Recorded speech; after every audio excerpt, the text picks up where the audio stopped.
Bonjour à tous, nous allons parler aujourd'hui de la contamination de la société par les pervers narcissiques. Ça vient d'une observation qui est très simple, il y a de plus en plus de gens qui sont pervers narcissiques autour de nous et leur influence est en train de détruire progressivement les gens qui sont sains ou qui étaient plutôt dans la bienveillance et qui deviennent à leur tour spéciaux. On devient comme effacé, on devient comme triste dans la vie et toute notre société est en train de bouger. J'ai envie, avec cette vidéo-là aujourd'hui, de faire quelque chose qui est assez révolutionnaire, en tout cas en francophonie, c'est d'avertir sur un phénomène qui est de plus en plus dangereux et qui nous envahit chaque jour. Quand on pense aux pervers narcissiques, il y a plusieurs hypothèses dessus. On peut se dire, premièrement, c'est juste un effet de mode. C'est ce que j'entends parfois. Ah, les pervers narcissiques, c'est juste un effet de mode. C'est une hypothèse. On ne peut pas l'enlever. C'est une hypothèse qui existe. On peut même y croire. Deuxième hypothèse, il y a toujours eu des pervers narcissiques sur Terre, au monde, depuis l'origine des temps. Mais finalement, aujourd'hui, on sait mieux les décrire et on sait les repérer. Donc en fait, ce ne serait pas qu'un effet de mode, ça aurait toujours existé, sauf qu'aujourd'hui, on est renseigné pour savoir si quelqu'un l'est ou pas. Deuxième hypothèse qui est possible. Et la troisième hypothèse qui est la mienne, c'est que la société est en train de changer doucement. Et mon objectif, mon ambition, c'est de vous démontrer par A plus B que la société est réellement en train de changer avec ces gens-là qui contaminent de plus en plus de gens et qui rendent la société complètement toxique aujourd'hui. J'en ai parlé hier avec une docteure en psychologie qui m'a dit la même chose que ce que je pense. Elle confirme exactement ce que je vous dis. On va parler aussi aujourd'hui de choses qui sont plus légères. On va parler d'agents doubles, un peu comme 007. On va parler aussi de ghouls. Ce sont des espèces de monstres de fiction qui ont été beaucoup décrits dans les romans et dans certains films. On va en parler de tout ça. Et il y a aujourd'hui une phrase que je vais vous lire là maintenant et que je vais passer mon temps dans cette vidéo à expliquer. Le pervers narcissique est un agent double malgré lui, qui a été mordu par un premier pervers narcissique et qui devient une goule cannibale. Si ça vous fait rire, j'espère que c'est le cas, parce que finalement, dans quelque chose qui est aussi triste, heureusement qu'il y a un tout petit peu d'humour derrière. Revenons sur une très bonne définition pour ceux qui découvriraient cette chaîne, qui ne savent pas exactement dans quoi ils arrivent aujourd'hui, sur quelque chose qui leur décrit quasiment la fin du monde, ou en tout cas une société qui devient complètement erratique. C'est que Jean-Paul Sartre a dit involontairement un jour, mais ça le décrit parfaitement ce qu'est un pervers narcissique, c'est avoir besoin de la souffrance des autres pour exister. Pervers narcissique est une personne qui est définie comme ça, plus tu souffres, plus il se sent heureux et plus il existe derrière. Alors, dans notre quotidien aujourd'hui, le pervers narcissique, c'est quoi finalement? Tout le monde en parle. On en parle à la cafétéria, on en parle avec ses amis. Oh là là, j'ai rencontré un mec sur Tinder, j'ai rencontré une femme dans un bar. C'était un pervers narcissique, c'était une perverse narcissique. Et j'ai regardé dans Google, avant 2003, il n'y a pas dans le Google français d'articles qui parle de pervers narcissique du tout. Donc, ça veut dire qu'a priori, c'est arrivé à peu près à cette date-là. En tout cas, la presse a commencé à s'en emparer à peu près à cette date-là, vers 2004, 2005, 2006. Et aujourd'hui, quasiment tous les articles, tous les magazines en parlent. C'est quelque chose, il faut être conscient dessus, qui est très critiqué par les professionnels. Certains psychanalystes parlent de pervers narcissique. Les psychiatres parleraient davantage de troubles de la personnalité associés à d'autres troubles à côté. Encore une fois, il faudrait vérifier, il faudra en appeler une centaine ou 200 pour savoir à peu près ce qu'ils en disent. Il faut savoir que comme c'est quelque chose qui est plutôt récent, forcément tout le monde n'est pas exactement d'accord dessus. On peut dire aujourd'hui, je pense sans se tromper, dites-moi en commentaire si c'est vrai ou si je me trompe totalement, on peut dire aujourd'hui qu'il y a une augmentation flagrante de gens qui sont pervers narcissiques sur les sites de rencontres. Et c'est marrant parce que jusqu'à il n'y a pas longtemps, jusqu'à il y a 1 an, 2 ans, 3 ans, ce n'était pas exactement le cas. Aujourd'hui, si vous en parlez à vos copines ou à vos copains, vous allez voir qu'il y a de fortes chances que beaucoup de gens décrivent ceux-ci comme étant des pervers narcissiques, comme si tout le monde devenait toxique. Donc aujourd'hui, tout le monde semble victime de manipulateurs, de harcèlement ou de pervers narcissiques et on a l'impression, c'est juste une impression pour le moment dans cette vidéo, on a cette impression que le phénomène est grandissant autour de nous. Est-ce que ce serait dû aux réseaux sociaux? On parle de pervers narcissiques. Narcisse, il n'y a pas quelque chose qui est plus narcissique au monde, c'est bien les réseaux sociaux. Se montrer toujours sur son meilleur jour, se prendre en photo en permanence, aller compter le nombre de likes et de gens qui vont nous aduler, nous adorer en permanence. Il y a peut-être une hypothèse par rapport à ça, on en reparlera aussi après. Et la chose qui est étrange, si c'était juste un effet de mode, parce que ça reste très possible, la chose qui est étrange, c'est que ces personnes-là disent toutes les mêmes phrases et ont toutes le même comportement. Il y a beaucoup de vidéos que je fais et j'appelle ça l'effet David Copperfield. Je dis voilà, il y a une phrase que votre pervers narcissique vous a dit plein de fois, et je dis la phrase, et tout le monde en commentaire me dit oui, en effet, c'est exactement cette phrase-là. Alors, est-ce que c'est une coïncidence? Est-ce que ce sont des phrases que tout le monde dit ou pas? En tout cas, il y a certaines de mes vidéos, allez voir les commentaires sur lesquels c'est marqué « Antoine, tu as résumé en 20 minutes 20 ans de ma vie ». C'est-à-dire que tout ce que j'ai vécu était exactement dedans. Alors, est-ce que c'est du hasard ou pas? Ce qu'on peut voir en tout cas de manière concrète, c'est qu'il y a de plus en plus de plaintes auprès des commissariats, auprès de la police à ce sujet-là. Il y a de plus en plus de visites chez les psys de gens qui veulent des informations par rapport à ça, qui s'inquiètent et qui veulent comprendre ce qui est en train de se passer, comme s'il y avait une espèce de rumeur, une menace grondante qui est autour de nous, qui arrive de plus en plus autour de nous en ce moment. Il y a de plus en plus de personnes en hôpitaux psychiatriques, dans des services dédiés à ça, aux manipulateurs, victimes de harcèlement, etc. Donc ça, c'est factuel. Il y a de plus en plus de gens qui ont besoin d'aide et qui se retrouvent dans des situations qui sont compliquées. Donc effet de mode ou pas, déjà j'ai tendance à pencher plutôt pas pour… Il y a un vrai effet, il y a quelque chose qui se passe. Il y a une société qui n'est pas vraiment bienveillante aujourd'hui autour de nous. Dites-moi en commentaire si vous trouvez que oui ou pas. J'ai pas l'impression. On va parler de Racamier, qui est le premier à avoir décrit les pervers narcissiques avec ce terme-là. Son premier article, donc il est né à peu près dans les années 20, il est mort dans les années 90. Son article daté, hein, il a dû mourir après 90, dans les années 95. Son premier article daté de 1987.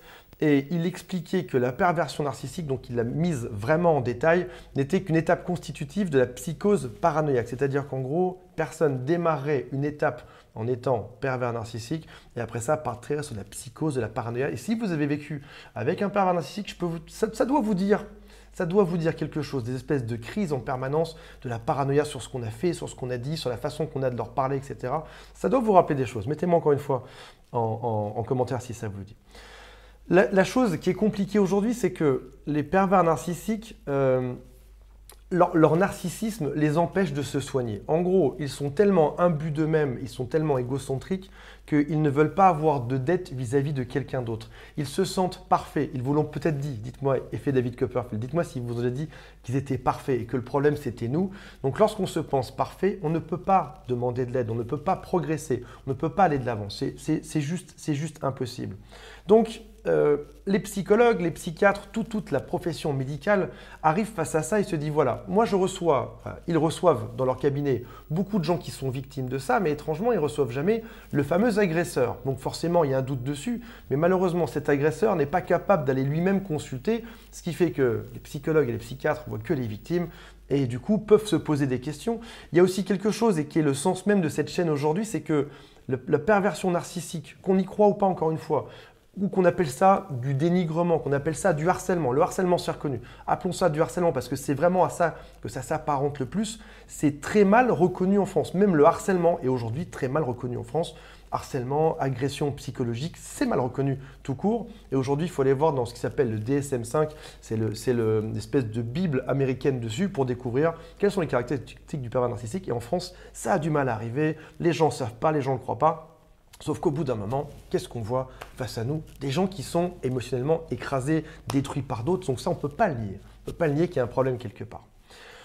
Avant d'aller plus loin, je vous rappelle que vous pouvez vous abonner à cette chaîne si vous voulez soutenir ce mouvement aujourd'hui. Si vous aussi, vous avez vécu quelque chose qui était dur, vous voulez que ça change, vous avez l'impression que la société part dans le mauvais sens. On est là aujourd'hui pour rétablir les choses, faire que ça se passe beaucoup mieux. Abonnez-vous, cliquez sur la cloche pour recevoir une notification quand je publie une nouvelle vidéo. Il y a aussi un quiz qui s'appelle « Est-ce que c'est vraiment un pervers narcissique ou pas ?» C'est le quiz officiel créé par des psys il y a une vingtaine d'années. Il y a 20-25 questions et vous avez un score à la fin. Vous êtes mes ambassadeurs aujourd'hui. Tout ce que je vous donne comme conseil, je compte sur vous pour aller le transmettre à vos proches, à ceux que vous aimez, pour les sauver de tout ça. Et si vous le souhaitez, il y a un membre de mon équipe qui peut vous appeler gratuitement. Il y a 2-3 jours de délai parce qu'il commence à y avoir pas mal de demandes dessus en ce moment. Mais cliquez, c'est juste en dessous, vous trouverez le lien. Voyons aujourd'hui comment est-ce que ces gens-là sont en train de transformer totalement une société et pourquoi le phénomène est bien plus affolant que ce que vous pensez aujourd'hui. La victime perd sa compassion envers elle-même et les autres. Elle devient une goule cannibale. Alors pour qu'on voit à peu près à quoi ça ressemble une goule, j'ai tapé ça dans Google, ça ressemble à ça, c'est tiré d'un récit de… comment ça s'appelle? C'était un livre, un récit, un roman fantastique des années 30. Et ce sont des êtres qui seraient à moitié vivants, à moitié morts, qui se nourrissent des autres. Et surtout, il y a une caractéristique, c'est que si jamais on approche trop longtemps ces gens-là, on devient comme eux. Et donc à la fin, on devient à peu près comme ça. J'ai hésité sur l'image entre une personne qui serait victime d'un vampire parce que le pervers narcissique vampirise beaucoup ses victimes, il les mord et il les change derrière. Mais en l'occurrence, on n'est pas vraiment mort à la suite à un pervers narcissique, on est plutôt comme contaminé ou infesté. Et la goule, en ça, résume vraiment, vraiment pas mal la chose. Alors, je vais vous montrer quelques-uns pour que vous voyez à peu près à quoi ça ressemble. Voilà, on a à peu près de toutes les formes, toutes les couleurs. Je vous rappelle que ça reste quelque chose qui est fantastique, mais ça illustre en tout cas la chose. Il y a une chose que vous savez, parce que j'en parle très souvent sur cette chaîne, c'est que le pervers narcissique est déconnecté de ses émotions. Vous avez peut-être ressenti des choses bizarres à son contact. Quand vous l'embrassez en couple, c'est comme s'il n'était pas là, pas présent. C'est bizarre, c'est une personne. C'est comme s'il avait vu comment faire sur Netflix 3 jours avant pour embrasser quelqu'un et qui faisait à peu près pareil. Quand vous faites quand vous avez des rapports intimes avec cette personne-là, c'est pareil, c'est un peu différent, c'est un peu bizarre. Si c'est dans le milieu professionnel, vous avez l'impression qu'il joue un jeu, qu'il joue un rôle, que ce n'est pas vraiment ce qu'il ressent, il n'est pas vraiment triste, pas vraiment heureux, ou il simule la chose. Donc on a cette espèce d'effet bizarre et il est déconnecté de ses émotions. Et le pervers narcissique va aller expliquer à ses victimes qu'elles sont responsables déjà de leur souffrance à eux, de la souffrance aussi du pervers narcissique, et ils vont leur expliquer que leur problème, c'est de trop faire confiance ou de trop avoir de compassion. Ils vont à la fois utiliser la compassion de l'autre et à la fois leur expliquer que c'est ça qui va les détruire. Ils vous détruisent grâce à la compassion, c'était une vidéo il y a une semaine de ça. Donc ça veut dire qu'en gros, la cible parfaite d'un pervers narcissique, c'est la fameuse famille des HP, comme je l'appelle souvent. C'est haut potentiel, hypersensible, empathe, dépendant affectif, codépendant. Ce sont des gens qui ont souvent beaucoup de gentillesse, qui ont besoin de beaucoup d'amour, qui sont pleins d'empathie, pleins de sensibilité, qui veulent juste prendre les autres dans les bras et que tout se passe bien dans un monde où tout serait rose et tout serait sympa. Et ce sont des gens qui sont des cibles idéales pour les pervers narcissiques. Parce que ce sont des cibles qui sont plus faciles. Je ne veux pas dire par là qu'un haut potentiel, hypersensible, empathe, dépendant, codépendant est une proie sans défense. Pas du tout et loin de là. D'ailleurs, on a aussi parlé dans une vidéo la semaine dernière, ce sont des gens qui savent reprendre le contrôle après, se reconstruire et qui finissent par écraser le pervers narcissique. Mais en tout cas, ce sont des cibles plus faciles parce que ce sont des cibles qui ont souvent un manque d'amour. Et le pervers narcissique va venir jouer sur ce manque pour nous écraser juste après. Donc, qu'est-ce qu'on apprend là-dedans ? Quand tu as un sentiment amoureux, quand tu es gentil, quand tu es bienveillant, l'autre t'écrase. Donc ça veut dire que la victime d'un pervers narcissique apprend que sa compassion et son amour vont le conduire à sa perte, qu'il ne faut pas en avoir. Et ça, c'est une leçon qui est atroce de t'apprendre à ne plus aimer. Quand un virus attaque une population, d'ailleurs, il va souvent commencer par un virus bactériologique, il va commencer souvent par les cibles qui sont les plus faciles, les plus faibles, les plus faciles à contaminer pour que ça se répande derrière. Et là, c'est pareil, pervers narcissique démarre toujours sur ce genre de cible. C'est pour ça qu'il y a autant de hauts potentiels, d'hypersensibles sur cette chaîne, de gens qui ont de l'empathie, des gens qui sont gentils, des gens qui veulent que ça se passe bien et qui ne se retrouvent pas du tout là-dedans, ni dans leur couple, ni même dans la société. Et donc, une victime de pervers narcissique va devenir ce qu'on pourrait appeler une goule, ou pourrait devenir une victime de vampire, va devenir quelqu'un qui est plus faible, qui devient tout gris. C'est comme si on nous avait enlevé notre couleur et on devient triste en fait. Ces personnes-là nous ont appris que les émotions, les sentiments, il ne fallait pas en avoir et on devient triste.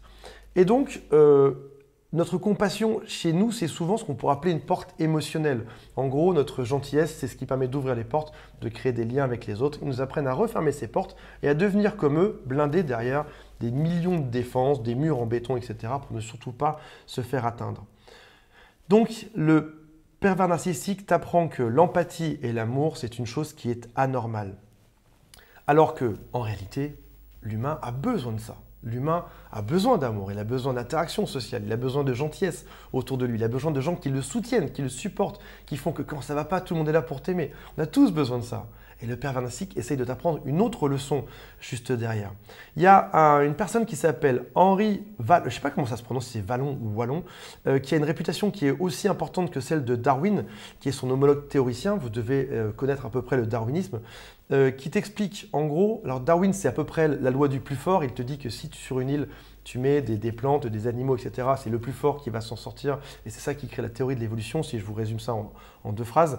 Henri Wallon a dit une chose différente, il explique que La survie adaptative de l'homme a été permise grâce à sa socialisation et son développement émotionnel. Donc en gros, il explique que les émotions, c'est plus fort que tout, c'est ça qui fait qu'on est heureux sur Terre, c'est ça qui fait qu'on se développe, c'est même ça qui fait que nos corps se transforment, ce qui est quand même plutôt sympa. Ce qui fait de cet homme-là, Henri, le plus grand ennemi des pervers narcissiques. Et si jamais on va un peu plus loin, j'ai aussi lu des choses, alors je ne vous demande pas d'adhérer à ça, j'ai aussi lu des choses, dites-moi en commentaire ce que vous en pensez. Je ne veux pas rentrer dans un débat sans fin. Il y a aussi des gens qui disent qu'on a une bonne partie de notre élite aujourd'hui qui serait pervers narcissique, aussi bien dans la partie politique que dans les sphères hautes pensantes, que dans les parties, dans tous les domaines qu'on peut trouver au monde, il y aurait des gens qui seraient pervers narcissiques et qui, de par leur déconnexion avec leurs émotions, auraient eu cette réussite où en écrasant tout le monde autour d'eux, auraient fini par avoir un peu de réussite. L'homme, il a dit, Henri Vallon, que l'homme est avant tout un être social. Les pervers narcissiques ne veulent valoriser que la loi du plus fort décrite par Darwin, là où finalement, Henri Vallon, on ne le connaît même pas, on ne sait pas trop qui c'est. C'est une personne qui a eu une importance cruciale et pourtant on n'en parle absolument pas aujourd'hui. Il a dit la chose suivante qui est super intéressante. Je n'ai jamais pu dissocier le biologique du social, non pas que je les crois irréductibles, donc biologique, c'est qui je suis avec mes cellules, du social, c'est-à-dire où est-ce que mes cellules traînent, avec qui je vais boire un café, etc. Social, biologique, social. Il dit que les deux vont de pair. Il pense que chez l'homme, c'est étroitement complémentaire dès la naissance. Il est impossible d'envisager une vie psychique autrement que sous la forme de leur relation réciproque. Ce qui veut dire, selon lui, que deux êtres humains s'épanouissent à partir du moment où ils ont une bonne relation sociale ensemble. Ce qui est totalement l'inverse de ce que veulent nous faire croire les pervers narcissiques en nous détruisant, en nous écrasant, en étant les seuls.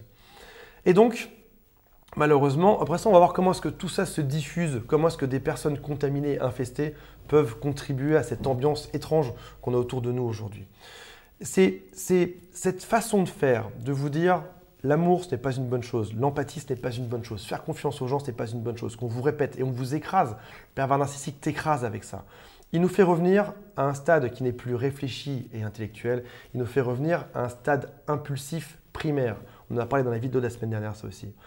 Les émotions les plus primitives, la rage et la colère, nous plongent dans le stade impulsif. Si jamais tu réfléchis à des choses, tu réfléchis à tes projets, tu marches dans la rue et tu sifflotes, si jamais quelqu'un vient avec un bâton pour te faire peur, toutes tes pensées vont s'évanouir, ce ne sera plus que tes réflexes primitifs qui seront là pour agir et tu vas te sauver en courant, tu vas déguerpir ou tu seras bloqué sur place. Et en l'occurrence, les pervers narcissiques nous replongent dans le stade impulsif. Et ensuite vient du stade impulsif là, la joie, la peur, la tristesse. Quelqu'un t'agresse, après ça tu as peur. Ou alors tu es triste, ou alors quelqu'un t'embrasse de manière primitive, tu es content, tu es joyeux. Mais en tout cas, stade primitif, stade impulsif, puis l'émotion derrière. Et il dit la chose suivante, c'est que par sa nature expressive, l'émotion est contagieuse. Ce qui veut dire en gros que lorsque tu vas dans une soirée et que tu as trois amis qui rigolent, tu vas rigoler aussi. Si jamais tu vas dans ton couple le soir et que tu as une personne qui te détruit et qui te rabâche que tu es nul, tu vas le devenir aussi. L'émotion est contagieuse. On commence à parler de contagion dans ce cas-là, dans le cadre des pervers narcissiques. C'est aussi ce qui peut, quand on pense à l'enfant qui a été élevé par exemple par une mère ou un père par pervers narcissique, c'est aussi ce qui fait qu'en étant dans ce domaine-là, par contagion, les émotions que les parents lui ont données, ça a fait cet enfant à la fin. Les pervers narcissiques sont souvent tirés de parents ou d'un des deux parents qui était pervers narcissique. Une personne qui est au passage codépendante est aussi une personne qui a souvent vécu ça dans sa jeunesse. Donc, on parle de réflexes impulsifs dans nos cerveaux les plus primaires et tout ce qui est, donc c'est les qui sont plus primaires qui sont derrière, et tout ce qui est plus développé, tout ce qui est plus en avant, c'est tout ce qui est préfrontal juste ici, c'est la réflexion, c'est là où on pense le plus, c'est là où on avance bien, c'est là où on réfléchit à toutes ces choses-là. Le pervers narcissique, si on peut garder une chose en tête, c'est qu'il est probablement né, du coup, déjà d'une prédisposition biologique ou physique à être comme ça. Son cerveau était déjà un peu câblé pour l'être, peut-être même par héritage génétique. C'est possible aussi. La mère l'est, l'enfant a déjà des prédispositions. Et aussi par un environnement social. C'est ça qu'Henri Vallon nous apprend aujourd'hui. Un environnement social. Et tout se joue avant 6 ans. On en a déjà parlé aussi dans une vidéo précédemment. Et finalement, on en arrive à un point qui est étrange, qui explique peut-être pourquoi est-ce que quand vous allez sur des sites de rencontres, quand vous allez dans une soirée, quand vous allez quelque part, quand vous allez chez des amis, vous avez l'impression qu'il y a de plus en plus de pervers narcissiques, c'est que qu'on soit pervers narcissique ou victime, on transmet ce virus aujourd'hui, qu'on pourrait appeler un virus psychologique finalement. Ce n'est pas un virus comme on le voit autour de nous, mais si jamais on réfléchit bien à ça, on a eu des grosses guerres dans le temps en France, dans tous les pays du monde quasiment, et nos nouvelles guerres, elles sont aujourd'hui bactériologiques. Donc les grandes guerres avant, c'était physiquement quelque part. Maintenant, ce sont des guerres qui sont microscopiques, bactériologiques, qui sont contagieuses autour de nous. Et finalement, quand on regarde ces pervers narcissiques, on pourrait faire le même constat, se dire avant les guerres, c'était l'extérieur, c'était partir avec des fusils, etc. Aujourd'hui, ce sont des guerres qui sont internes, qui sont psychologiques et qui sont très souvent, en tout cas, je crois que pour 7 sur 10, aujourd'hui, c'est votre cas aujourd'hui sur cette chaîne-là, ce sont des guerres qui sont dans le couple. Il y a un livre dont j'ai adoré le titre, alors un peu moins le contenu, je suis désolé pour l'auteur, qui s'appelle « Votre pire ennemi est sous votre couette ». Quand on ferme les portes de sa maison le soir pour empêcher les ennemis d'entrer, on ne se rend pas compte que finalement on s'est enfermé avec notre propre ennemi, notre mari, notre femme, notre fils, notre mère. On ferme ses portes pour être en sécurité. Et le pire du pire, c'est un problème qui est interne, qui est à l'intérieur de chez soi, comme ce qu'on peut vivre comme virus aujourd'hui. Donc, si on regarde la transformation en goule, parce que, attendez voir, je vais juste vous montrer Henri Vallon comment est-ce que je le vois aujourd'hui. Je le vois comme quelqu'un qui a un crucifix, qui veut tuer tous ces gens-là, tous ces pervers narcissiques, en leur disant que finalement l'émotion c'est une chose qui est bien, aimer c'est une chose qui est bien, c'est quelque chose qui fait avancer la planète. Mais malheureusement, les victimes des pervers narcissiques vont devenir des goules qui sont coupées de leur émotion et donc de leur compassion vis-à-vis des autres, mais aussi vis-à-vis d'elles-mêmes. Parce qu'un pervers narcissique est une personne qui te répète en boucle: ne t'aime pas, tu es nul, tu ne sers à rien, ton physique est nul, ta pensée est nulle, ton travail est nul, ta famille est nulle. Des gens qui vont te répéter ça, du coup, tu n'as plus de compassion pour toi-même et tu n'arrives plus à avoir d'amour pour les autres à l'extérieur. Et donc, le pervers narcissique prend un espèce de grand plaisir à étouffer les émotions et la compassion de ses victimes en arrivant à en faire un être qui lui ressemble. Et au final, admettons qu'un pervers narcissique ait dans sa vie, je ne sais pas, 5 relations longues, c'est 5 personnes qu'il peut contaminer. Et ces 5 personnes-là qui vont perdre un peu de leur compassion, de leurs émotions, de leur passion, de leur tendresse, ce sont des gens qui vont aussi transmettre ça à la société. Donc, il y a une statistique qui est dure à vérifier qui disait que 5% d'entre nous seraient pervers narcissiques.